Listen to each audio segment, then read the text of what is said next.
Yo guys, welcome to my channel. This is Medyo Guapo, and for today's video guys, so storytelling muna tayo guys. Gusto ko lang i-share sa inyo yung experience ko, my first experience with a gay. So kaya nga guys, nakakayang simulan yung ikwento yung marami kasi nagtatanong sa akin guys kung meron na daw akong experience sa gay. So, siguro, i-reveal na natin ngayon yung first experience ko with gay. So guys, nangyari nga yung lahat doon sa, kung taga Maynila kayo guys, alam nyo yung Isitan Recto. So, galing ako ng probinsya noon, tapos tumambay ako sa Recto. Hindi ko naman alam na ganun talaga yung kalakaran pala doon sa Isitan Recto na yan. Na kapag tumambay ka doon, iisipin ng mga parokyano na nagpapapick up ako doon, nagpapapick up. So I don't have experience, I don't have idea na ganun pala. So ginawa ko, wala naman akong pera noon, nagpapahangin-hangin lang, nagpapalamig. So yun na nga guys, tambay-tambay ako doon sa railings, nanonood ng mga taong naglalakad sa ilalim, hanggang sa biglang may lumapit sa akin, biglang may lumapit sa akin na medyo may edad na siya, siguro nung time na yon baka nasa na siya, 35 to 40. Sabi niya sa akin, una pala, tinitigan niya ako sa mata. Tapos nung napalingon ako sa kanya, bigla ko siyang natingnan, parang kumindat siya. Tapos inalis ko yung titig ko sa kanya. So yun na nga guys, siguro hindi niya natiis kasi wala akong idea talaga kasi hindi ako umaalis kahit tumititig na siya sa akin. Bigla niya akong nilapitan. Alam niyo ba guys kung ano kagad yung tanong niya sa akin? Sabi ba naman na, pwede ka ba ngayon? So guys, nagulat ako ngayon sa tanong niya na kung pwede ako, para saan, di ba? Yun, nung sabi niya, ano ka ba? Hindi mo pa rin ba magets kung ano yung sinasabi ko? Huwag ka na magkunwari.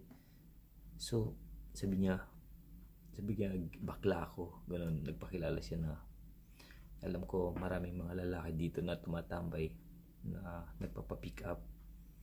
So, bigla akong napaisip guys, sabi ko, hindi naman ako ganun sa isip-isip ko, hindi naman ako tumambay dito para magpa-pick up di ba? So sabi niya, huwag ka mag-alala, sabi niya, OFW ako, nagpakilala siya na isa daw siyang OFW. Ngayon, bibigay niya daw yung kung magkano yung kailangan ko, kung magkano yung gusto ko. Basta sumama lang daw ako sa kanya. Sabi ko,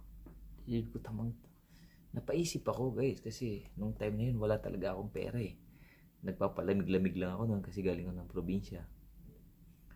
So, una, niyaya niya muna akong kumain. Kain daw muna kami para makapag-isip daw ako. Kasi hindi kagad daw nagsabi ng yes Hanggang sa noon, sinama niya ako. May Shakey's pa dati doon sa Isitan. Meron pa Shakey's.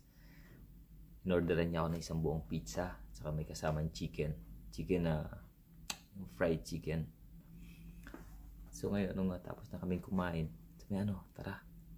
Hindi na ako makatanggi guys kasi pinakain na ako Di ngayon, may kotse pala siya. Doon kami sa parking niya dumaan. Doon kami dumiretso, sabi niya,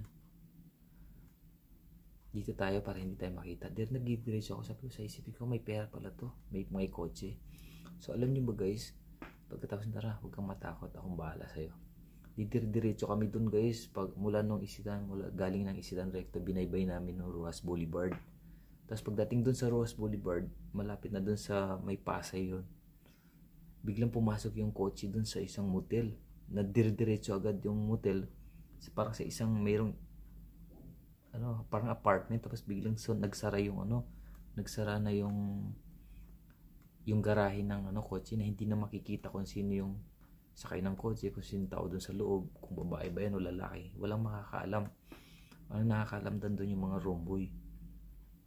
So yun na nga, Sabi niya, tala, baba ka na. Iting-ting ako, sabi ko, bigla akong natakot guys kasi first time ko nga yun eh. Tapos, sabi niya, huwag kang matakot, walang makakakita sa'yo dito, walang makakakilala. Diretso na kami dun sa taas. Yo guys, doon na nangyari yung first time ko talaga na kung gusto nyo pa guys na malaman yung totoong nangyari, kung ano yung nangyari ng gabing yun, don't forget to follow and subscribe my channel. Ikukwento ko yung part 2 ng video na to. So sana nagustuhan nyo. This is my first time mag-storytelling. So sana nagustuhan nyo guys. Follow nyo naman ako guys para ma-monetize na ako. So, bye bye.